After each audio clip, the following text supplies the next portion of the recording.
de la Facultad de Ciencias Agropecuarias de la Universidad Nacional de Entre Ríos, vengo desde Paraná, aunque debo confesarles que una parte de mi vida la pasé acá en el sudeste. Estuve 3 años viviendo en Balcarce, estudiando, tuve mi formación en esta zona, y también soy investigador de CONICET y trabajo en ecofisiología de cultivos, diseño de sistemas agrícolas hace varios años. Y un poco la presentación está orientada a criterios de decisión para el manejo de la densidad de planta de acuerdo a las características del híbrido y particularmente de algo que vamos a hablar bastante en esta presentación, que es el ambiente.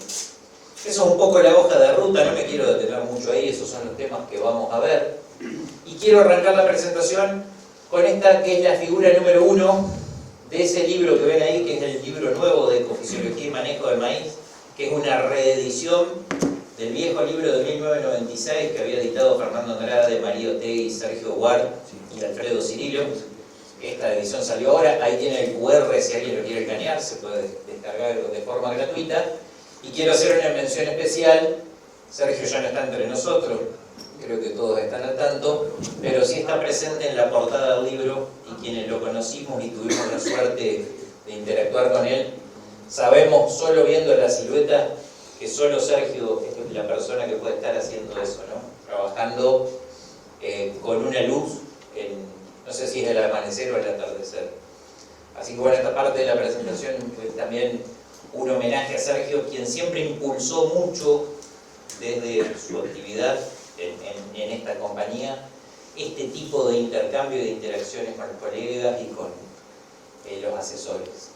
Esa figura que está ahí es la figura número 1 del libro, es la figura que marca el marco conceptual que tiene el libro, que es básicamente ecofisiológico, y yo me voy a detener no en explicar esas integrales y derivadas que todos vienen viajando desde muy lejos, acaban de almorzar y seguramente tienen mucho más sangre en el estómago que en las neuronas, así que no vamos a resolver ninguna derivada, ninguna integral, pero sí quiero destacar algunas cuestiones. Ese RG representa el rendimiento en granos, que es el resultado del producto de sus dos componentes principales, número de granos y peso, y esos componentes están asociados con esa TCC o tasa de crecimiento del cultivo en el periodo crítico para la definición del número de granos en el cultivo de maíz.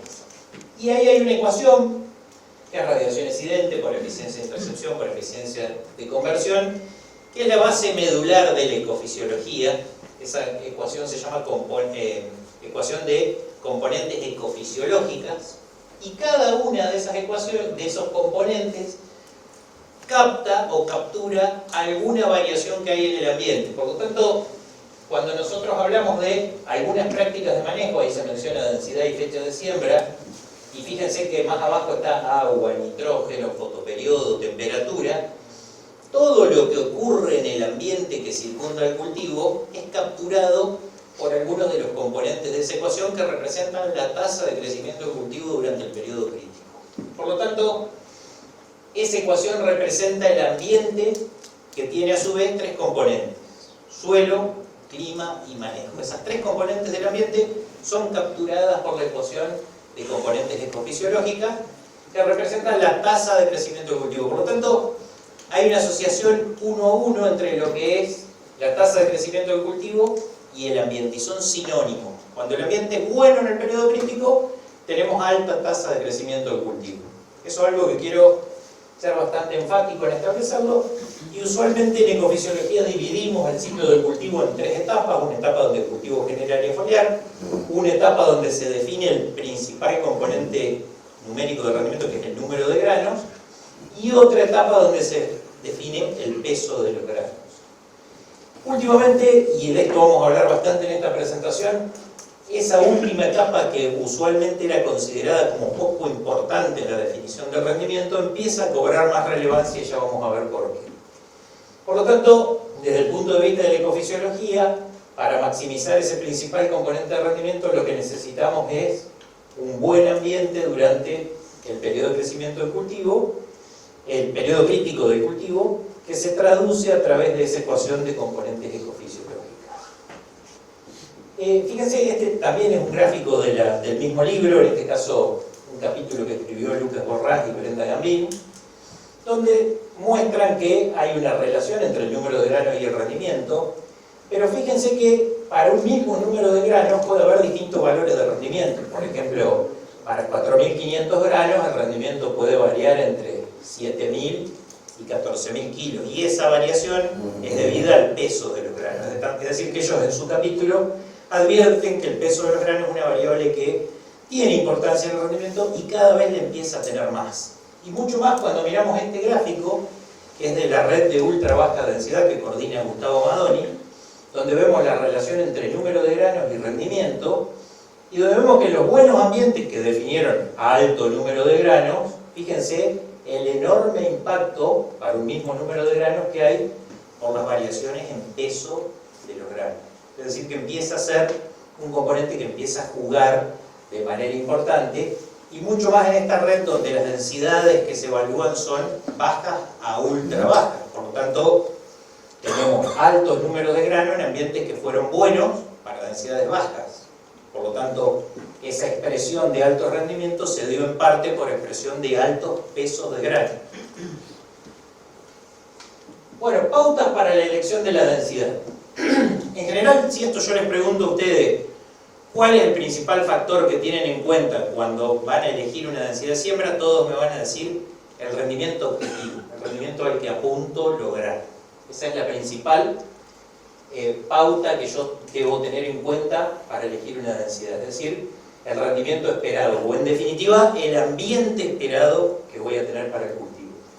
Y eso define no solo el manejo de la densidad de plantas, sino otro montón de prácticas de manejo, como por ejemplo la nutrición, como por ejemplo la elección del tipo de híbrido, como por ejemplo la elección de la fecha de siembra. En el caso de la nutrición solamente quiero mencionar que cuando yo me inclino a manejos defensivos, es decir, que mi previsión de ambiente es un ambiente menor al que tengo normalmente, o un ambiente peor al que tengo normalmente, debo pensar en que los nutrientes que son más móviles, como el nitrógeno y el azufre, dependen del nivel de rendimiento esperado. Por lo tanto, son nutrientes en los que tengo que tomar decisiones que están asociadas a ese ambiente que espero. Mientras que hay otros nutrientes como fósforo, potasio, zinc, son nutrientes poco móviles, que no dependen del ambiente que yo espero. No importa si yo espero lograr 4.000, 8.000 o 12.000 kilos. En ese tipo de nutrientes, yo lo que necesito es llegar a los umbrales requeridos para alcanzar el máximo rendimiento, y sé que tengo respuesta a esos nutrientes en cualquiera de los ambientes que yo espero.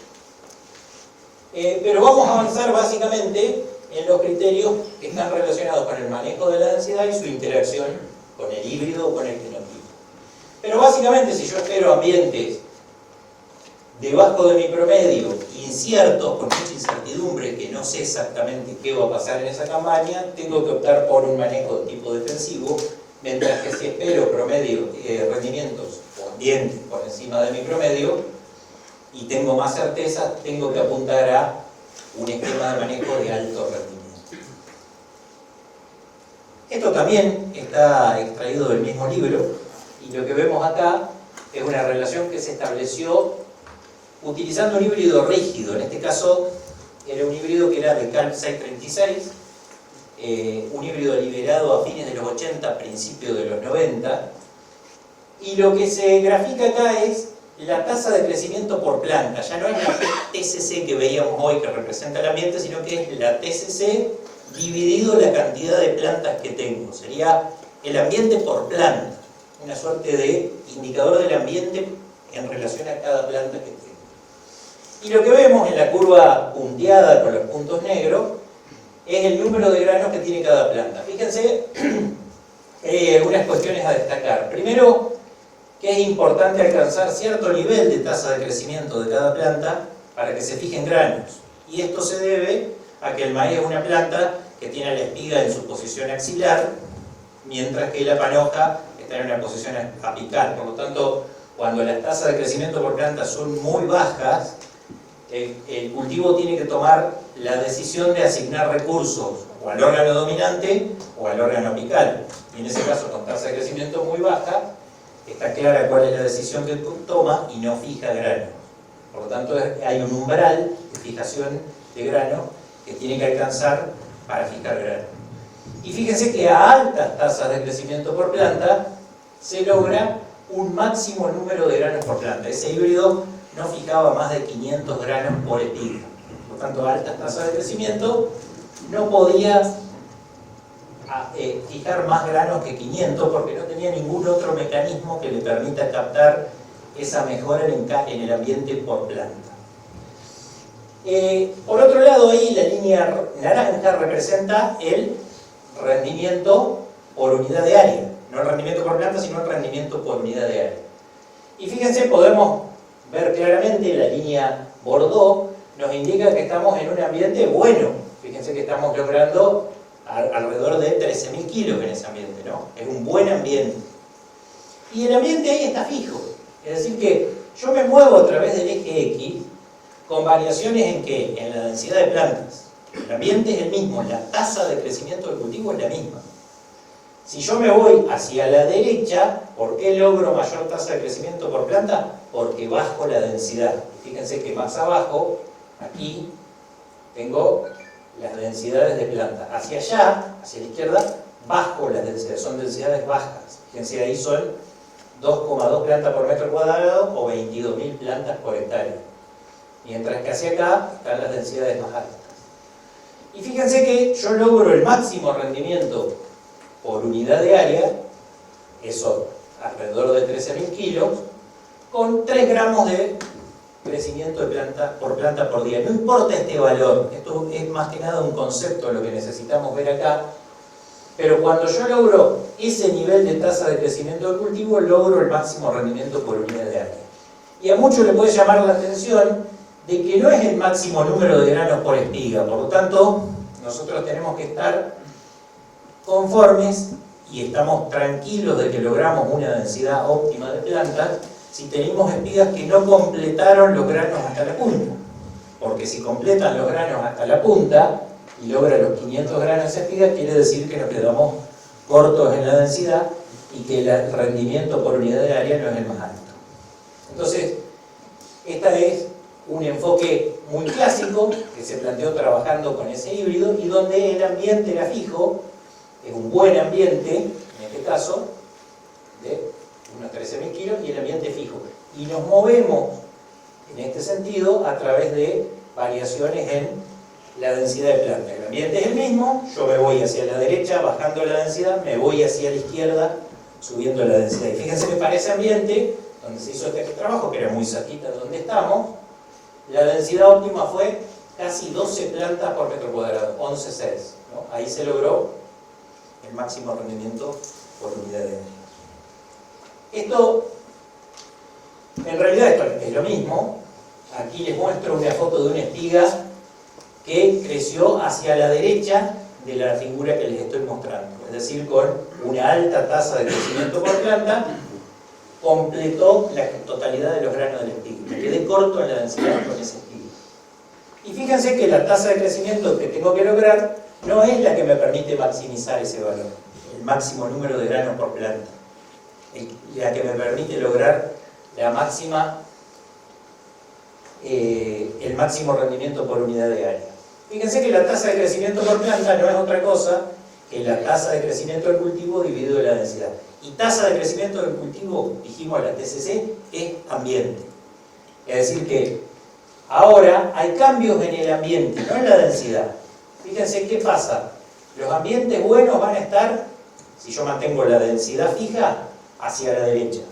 Mejora el ambiente, mejora la tasa de crecimiento del cultivo, me voy hacia la derecha porque la densidad queda fija. ¿Qué pasaría con el rendimiento? Fíjense, si mejora el ambiente y mantengo la densidad fija, ¿qué pasa con el rendimiento? Me voy a reducción en el rendimiento, porque me quedé corto con la densidad que elegí. Ahora, ¿qué pasa si el ambiente empeora? Me vengo hasta ese sector de la curva y empeora el rendimiento por unidad de área. Entonces, aquí tenemos qué pasa cuando tenemos una densidad fija y cambios en el ambiente. Hay una densidad que es óptima donde yo tengo que ubicar el crecimiento de la planta en este sector de la curva de TCP. Si mejora el ambiente, en realidad, fíjense, yo me vengo hacia acá, el ambiente mejora, y estoy con la misma densidad, pierdo rendimiento. ¿Qué debería hacer yo para mejorar el rendimiento por unidad de área en ese caso? Subir la densidad de plantas. Si yo subo la densidad de plantas, vuelvo a estar en este valor. Porque si mejora el ambiente me vengo para acá, si subo la densidad, vuelvo a estar acá. Y me voy a un ambiente de mayor rendimiento donde maximizo la densidad por unidad de área. Y pasa exactamente lo mismo si yo empeoro el ambiente, es decir, si yo me mantengo con la misma densidad, pero empeoro el ambiente, me vengo hasta estos sectores de la curva, azul, estoy acá en la línea roja, empeora mi rendimiento, ¿y qué debería hacer para volver a estar acá? Bajar la densidad para volver a estar siempre en esta tasa de crecimiento, que fija, ¿no? Entonces, ahí puedo obtener el máximo rendimiento en ese ambiente que es peor, por supuesto es más bajo el rendimiento que yo logro por unidad de área, pero la premisa acá, o el objetivo de mostrarles esto, es que la densidad, en definitiva, debe ajustarse de acuerdo al ambiente. En ambientes buenos, tengo que aumentar la densidad para maximizar el rendimiento por unidad de área, en ambientes malos, tengo que bajar la densidad para maximizar el rendimiento por unidad de área. Esto sigue dentro de este enfoque clásico, pero empezaron a aparecer en los híbridos divergencias en cuanto a este de CALB 636 con el cual se armaron estos conceptos. Y resulta ser que había híbridos que tenían distintos mecanismos de plasticidad que cuando mejoraba el ambiente o expresaban algún otro mecanismo que permitían mantener los rendimientos igualmente altos, sin que yo tenga que ajustar la densidad. Entonces, por ejemplo, aparecen híbridos prolíficos que cuando mejora el ambiente gatillan la aparición de una segunda espiga, y eso lleva a que ya la forma de esta curva no sea tan de tipo óptimo,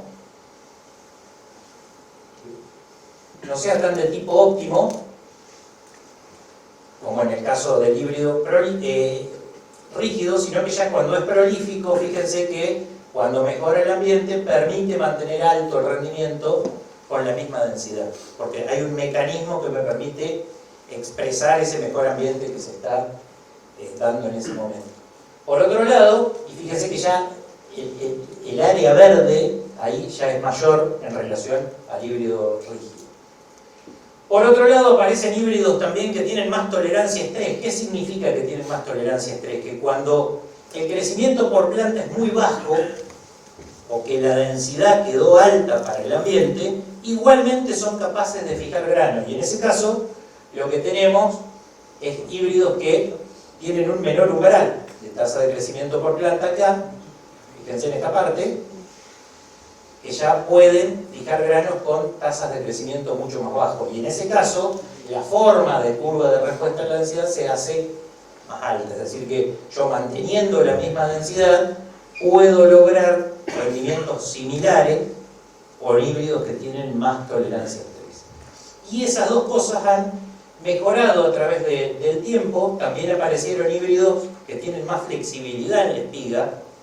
En este caso, esa línea negra representa un híbrido de tipo flex o flexible.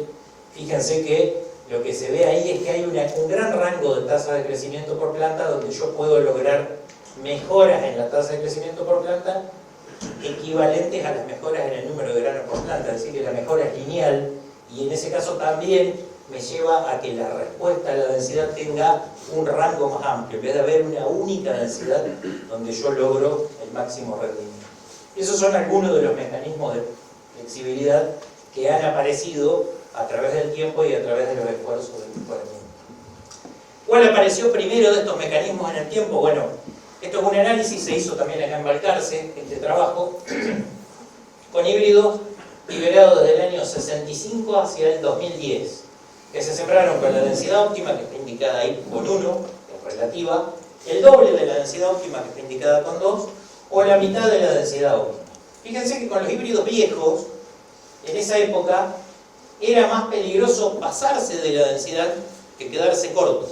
Yo tenía mucho más penalidad en el rendimiento cuando me pasaba de la densidad. Se caían mucho más los rendimientos y eso, a medida que fue progresando la genética, fue siendo menor el impacto. Y fíjense que también, hacia la izquierda, cuando yo sembraba densidades más cortas, fue mejorando el rendimiento con el progreso de los años de liberación de los híbridos, que llevaron a que también mejore. Entonces hoy es equivalente, o no es un impacto más o menos similar, pasarse de la densidad que quedarse corto, a diferencia de lo que pasaba hace 20, 30 o 40 años atrás con el maíz. Este es otro ejemplo, en este caso es genética Brevant, donde se ven dos híbridos. El de arriba es 22.6, liberado en el año 2016, el de abajo es 83.80, liberado en el año 2021, es decir, que son híbridos que tienen 5 años de diferencia.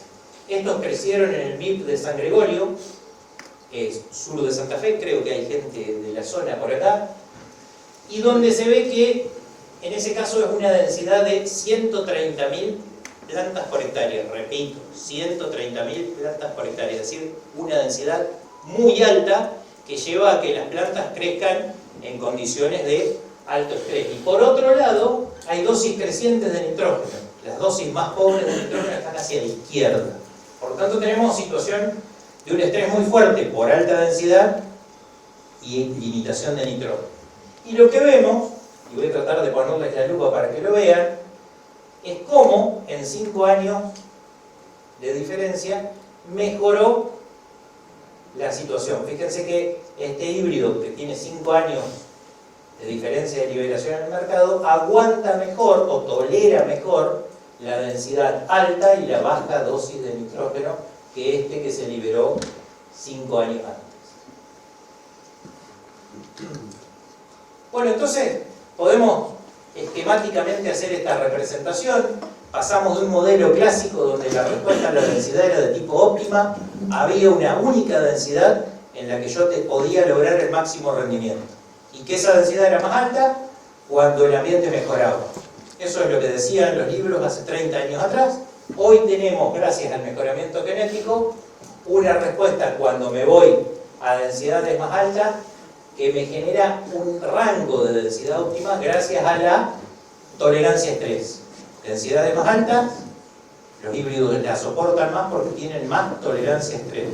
Y fue lo primero que incorporó el mejoramiento. Por otro lado, cuando me voy hacia densidades más bajas, me quedé corto con la densidad, pero el ambiente vino mejor, me permiten alcanzar rendimientos altos a través de mecanismos de plasticidad reproductiva. Por lo tanto, pasamos de una respuesta de tipo óptima, donde había una única densidad, a un rango óptimo, donde hay varias densidades en las que yo puedo alcanzar el máximo rendimiento en los híbridos modernos. Y si bien la respuesta matemáticamente sigue siendo óptima, uno puede encontrar un óptimo, tenemos que tener en cuenta que hay un rango de densidades donde varía muy poco el rendimiento. Por eso hablamos de tendencia de respuesta a rango óptimo. Este es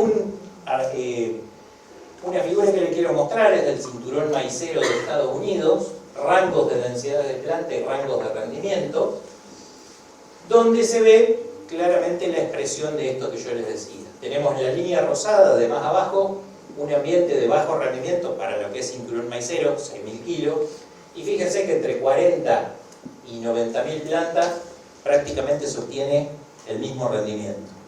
En el ambiente de medio rendimiento, alrededor de 9.000 kilos, fíjense que ya el rango de densidades en la que obtengo el máximo rendimiento es más chico, y a medida que me voy hacia mayores rendimientos, tengo cada vez rangos más chicos. Esto es, primero se debe este comportamiento a dos razones.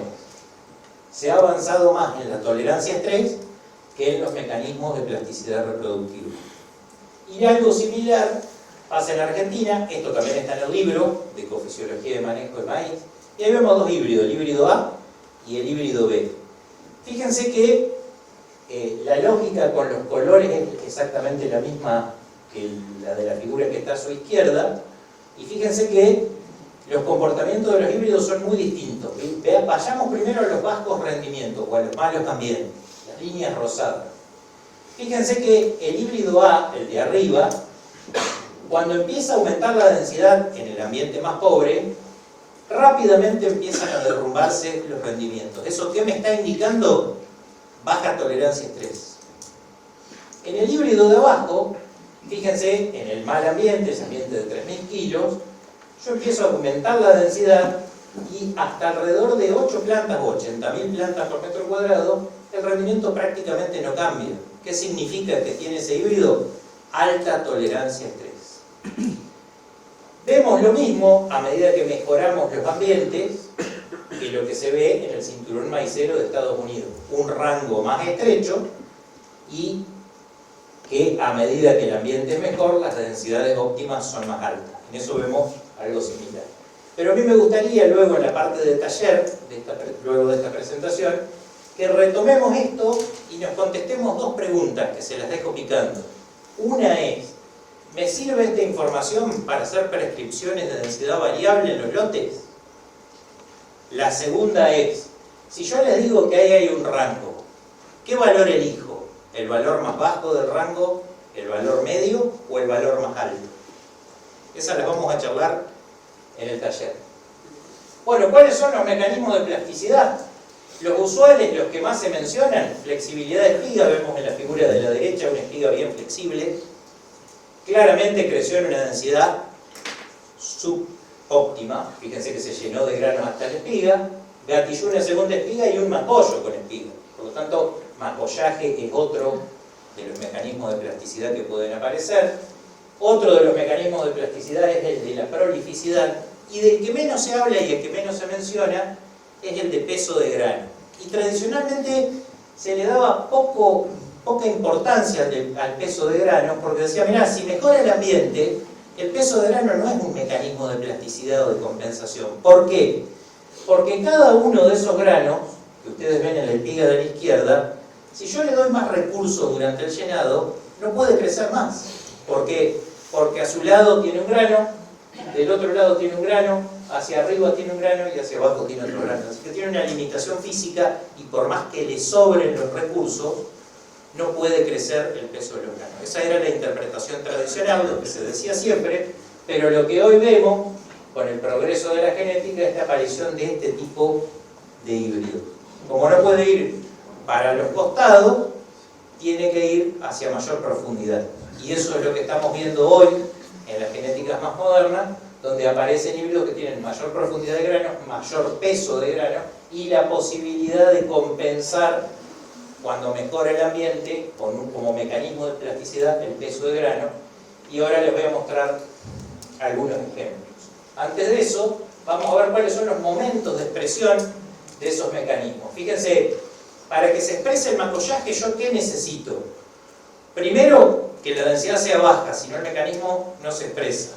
Generalmente, temperaturas más bien frescas, generalmente baja demanda ambiental, generalmente alta disponibilidad de recursos desde temprano, particularmente nutrientes.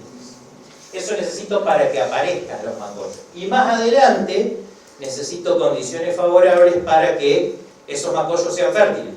Es decir, que la tasa de crecimiento sea alta y esos macollos puedan expresarse y generar granos. La prolificidad dentro de lo que es el periodo crítico, que es 15 días antes, 15 días después, estaría un poquito más corrida hacia la izquierda que hacia la derecha, porque la segunda espiga necesita definir si va a fijar granos o no en esa etapa del periodo crítico. La expresión de la flexibilidad de espiga está más desfasada hacia el final del periodo crítico. Fíjense este trabajo de Mario Otegui y ese francés, que no quiero pronunciar el nombre porque seguro lo digo mal. Fíjense que en el 0 de aquel gráfico, ese es el momento de R1, de aparición de las barbas. Y fíjense que el 60% de la longitud de la espiga crece después de R1. Por lo tanto, la expresión de la flexibilidad de la espiga se da más en la última parte del periodo crítico que en la primera parte del periodo crítico. Ahí se expresa la flexibilidad de la espiga. Y finalmente el peso de grano, que empieza a definirse hacia el final del periodo crítico, porque ahí es donde se produce la fase láctea, donde se dividen las células donde se va a almacenar el almidón, y finalmente, hacia el final del periodo de llenado, se termina de definir ese componente. La idea de demostrarles esto es que depende de la ocurrencia de los estreses que puedan ocurrir a lo largo del ciclo, puede ser diferente el impacto según el híbrido que yo elija y de los mecanismos que ese híbrido tenga.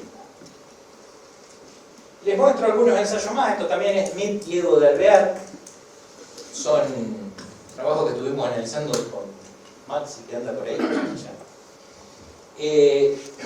Hay dos híbridos, en este caso son dos híbridos de la paleta de Brevin, que tienen distintos mecanismos de compensación. 8472, que es el que está ahí abajo, es un híbrido que tiene muy baja capacidad de compensación por peso de grano, pero es un híbrido de espiga bien flexible. Mientras que el de arriba, 8380, es un híbrido con una espiga menos flexible, pero con alta capacidad de compensar por peso de grano. Y fíjense que ahí tenemos densidad óptima, que son las del medio en la figura, las supraóptimas a la derecha, las subóptimas a la izquierda, y abajo tenemos el peso de 1000 granos y arriba el número de granos por plano. Fíjense qué pasa cuando yo paso de las densidades óptimas a las subóptimas, cómo responden los híbridos. El que tiene espiga más flexible genera no veo bien, pero supongo que es un 12% más de número de granos por planta, mientras que cuando voy de la densidad óptima a la subóptima, el híbrido 8380 genera un 14% más de peso de grano. Entonces, claramente es un mecanismo del peso de grano que puede ser tan o más importante que la flexibilidad de espiga, por ejemplo, para conferirle plasticidad al cultivo, cuando históricamente fue un componente al que se le dio muy poca importancia. Y esto es lo mismo, son 3000. En esos 3000, Las Rosas, Oliva, Luxardo, Las Rosas sur de Santa Fe, Oliva y Luxardo de provincia de Córdoba, más o menos a la zona centro de la provincia de Córdoba, en términos de latitud al menos, y la densidad óptima que se apuntó era similar, en los tres casos apuntado a un ambiente objetivo de 10.000 kilos por hectárea, es decir que eran prácticamente las mismas densidades óptimas. La subóptima tenía 20.000 plantas menos, la supraóptima 20.000 plantas más. Y son los mismos dos híbridos, ¿no? El flexible y el que compensa por peso de grano. Ya vimos cómo es la respuesta dentro de un ensayo, no vamos a volver a mirar eso, pero lo que quiero decirles es que en Las Rosas el ambiente que hubo, en realidad fue de 7 toneladas y media, en Oliva fue parecido a lo que se apuntó, 10 toneladas y media, y en Luxardo fue mucho más alto de lo que se apuntó, fue 14 toneladas y media. Entonces, tuvimos una mejora en el ambiente, un cambio desde Las Rosas hasta Oliva de un 93%, casi el doble del ambiente esperado entre uno y otro lado. ¿Saben cuánto cambió el número de granos por planta? 30% en la densidad óptima. ¿Y saben cuánto cambió el peso de granos? 40%. Es decir que el peso de grano copió más la mejora en el ambiente que el número de granos por planta. Si yo esto se lo contaba hace algunos años atrás, muy pocos me lo hubieran creído, pero hoy el peso de grano es un jugador importante en la determinación del rendimiento del maíz. Última y para terminar, esto es cuál ha sido la ganancia genética o el progreso genético por año en distintas regiones del mundo. Esto es un metaanálisis, los metaanálisis se interpretan, fíjense en el valor de 0, que hay una línea de puntos que va hacia arriba. Si el intervalo de confianza que yo estoy analizando corta el valor de 0, quiere decir que no hubo progreso o que ese valor no es significativo. En este caso se ve que todas las regiones tuvieron un progreso significativo de ganancia genética en porcentaje por año, y ese que dice overall abajo es el promedio de todos los sitios, más o menos un 1% por año de ganancia en el rendimiento. El gráfico de la derecha muestra lo mismo, pero cuál es el progreso en vez del rendimiento en peso de grano. Este es un trabajo del año pasado, no es de 2222, sino que es del 2022. Y fíjense que, de vuelta, overall 0,5% por año.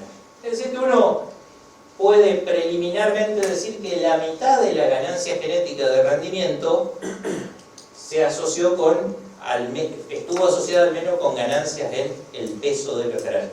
Y en los países donde más aumentó fue China, Estados Unidos y Canadá.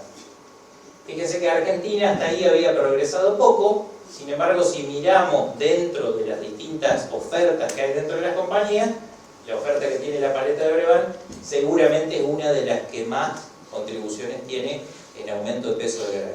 Y luego, en la etapa de intercambio, vamos a analizar un poco más. Como síntesis y cierre de esta parte, el ambiente o rendimiento esperado define el manejo del cultivo en general, si va a ser defensivo o de alto rendimiento, y particularmente eso define el manejo de la densidad de plantas y a su vez el híbrido que voy a elegir. Bueno, la respuesta a la densidad vimos que cambió, ya no es más de tipo óptima, sino tiende a ser más de tipo de rango óptima, básicamente por mejora en tolerancia a estrés y por plasticidad reproductiva. Vimos que hay 4 mecanismos. Y resulta crítica, en nuestra tarea como asesores o como agrónomos, la previsión del ambiente. Y en esto también me parece que es importante que trabajemos en la etapa de taller luego de esta presentación, en saber o en ver cómo caracterizamos o cómo hacemos esa previsión del ambiente. Y bueno, y tenemos que conocer las características del híbrido que vamos a utilizar para ajustar mejor la densidad de plantas de acuerdo al ambiente que hayamos previsto. Así que bueno, yo llego hasta acá. Muchas gracias. Vamos a tener un espacio para 3 preguntas, luego vamos a ir a la etapa de taller. Así que bueno, muchas gracias. Preguntas.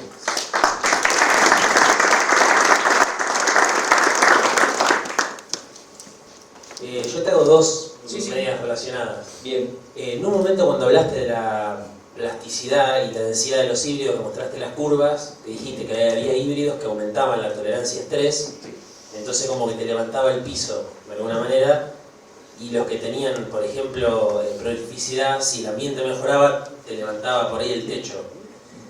Esas 2 características en los híbridos, ¿son de alguna manera antagónicas o no? O generalmente los híbridos vienen o pueden venir con las 2, o se suele haber híbridos que tienen más tendencia de una y más de otra. Y a su vez, si esas características de aumento en la tolerancia a estrés y aumento en la plasticidad van en detrimento del aumento de potencial de rendimiento o no. Porque ahora hay semilleros que te están diciendo que el aumento de rendimiento con los híbridos modernos se busca poniendo más plantas. Entonces, ¿hasta dónde puedo compensar o no con el híbrido? Gracias. Bien. No, gracias a vos por la pregunta. Bueno, con respecto a la primera, es importante aclarar que en realidad cuando uno ve esas curvas de respuesta a la densidad que dejaron de ser óptimas con un pico bien marcado a ser de rango óptimo, se deben a combinaciones de mecanismos. Nunca hay un solo mecanismo involucrado, sino que hay varios que son las que llevan a que tenga ese plató o ese rendimiento más estable a lo largo de las densidades.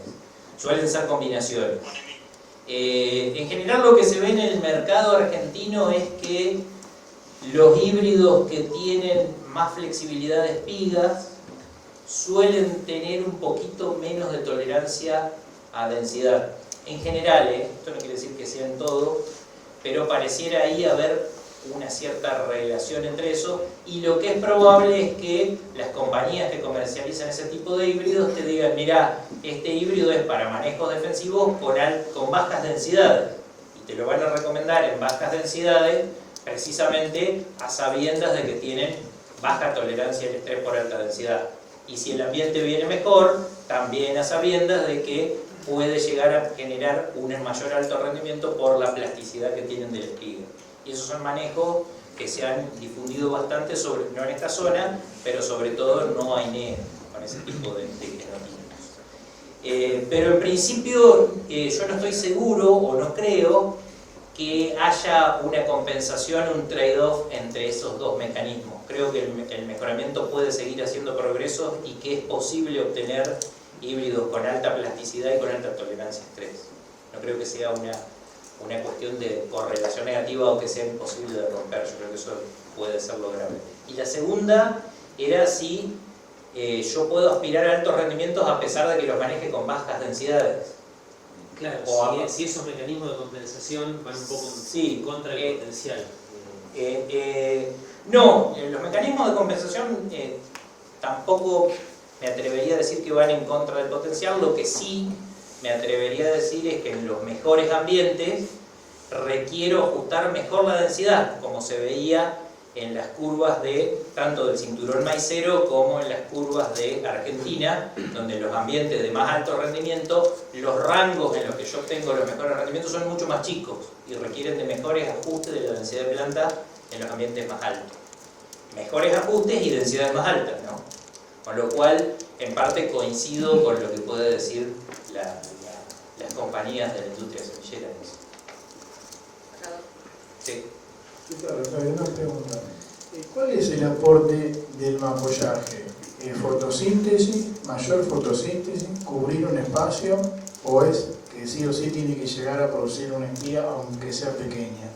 Porque eso cambiaría un poco la forma de aplicar nitrógeno, la fertilización, los niveles de fertilización a los momentos.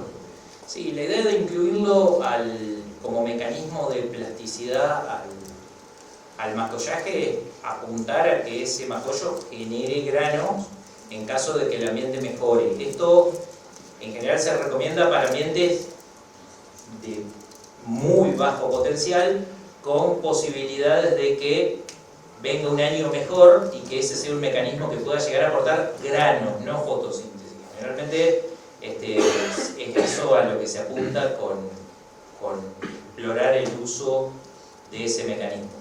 Que vuelvo a repetir, hace falta que se den determinadas condiciones para que se exprese, y pareciera ser como que existe un periodo crítico para que aparezcan los macollos y existe otro periodo crítico para que ese macollo se transforme en fértil y de grano, ¿no? Por lo tanto, de no darse la primera parte, de no generarse los macollos, por más que después vengan en condiciones buenísimas, no vamos a poder contar con el aporte de ese mecanismo, vamos a necesitar de otro. Bien. Tenemos espacio para una pregunta más. Dale, Nacho. Ahí tenemos. Gracias. Octavio, me quedé con lo que hablaste al final del peso de grano, de la importancia, de la relevancia que estaba teniendo. Si mal no interpreté la última figura, en Argentina, esa barrita que dijiste tocaba la línea de punto, por lo tanto la significancia sería, si se quiere, menor, por lo menos que marcaste, resaltaste de China, que era muy notorio. Entonces, interpreto que tenemos mucho por ganar en Argentina en eso. ¿Y cómo verías ese trade, digamos, del peso de grano como factor, comparándolo con los ambientes, ¿no? Pensando más hacia el norte, a latitudes más al norte del país y al sur, qué impacto, qué ganancia podemos llegar a encontrar en el futuro? Y si, por ahí capaz que vos lo sabés, si no, capaz se puede abrir el juego. Hoy se está trabajando puntualmente en mejorar peso de grano en Argentina, o viene arrastrado como consecuencia del mejoramiento en general, digamos, ¿no? Sí, bueno, empiezo por la última parte. No creo que ningún programa de mejoramiento esté orientado a mejorar al peso de grano. Esto surge como una consecuencia del proceso de breeding, donde se buscan generalmente rendimiento, tolerancia a estrés, porque se selecciona con altas densidades, y básicamente estabilidad. Lo que sucede es que muchas veces esa estabilidad empieza a estar asociada con este mecanismo de compensación de peso. Si yo establezco una analogía, por ejemplo, entre lo que les mostré en el momento de expresión de cada uno de los mecanismos, que el macollaje era el que primero se define, más adelante prolificidad, más adelante flexibilidad y finalmente peso de grano, en ese ciclo de maíz con respecto a un cultivo de soja, todos sabemos que la soja, parte de su plasticidad es que tiene una definición del rendimiento hacia momentos más tardíos del ciclo, y cuanto más largo ese periodo también le da más plasticidad, porque de ocurrir un estrés puntual se puede recuperar más tarde. Entonces este mecanismo, al expresarse último, puede ser un mecanismo que le confiere estabilidad y que indirectamente se vaya incorporando en las planillas que miran los mejoradores, que miran básicamente estabilidad, rendimiento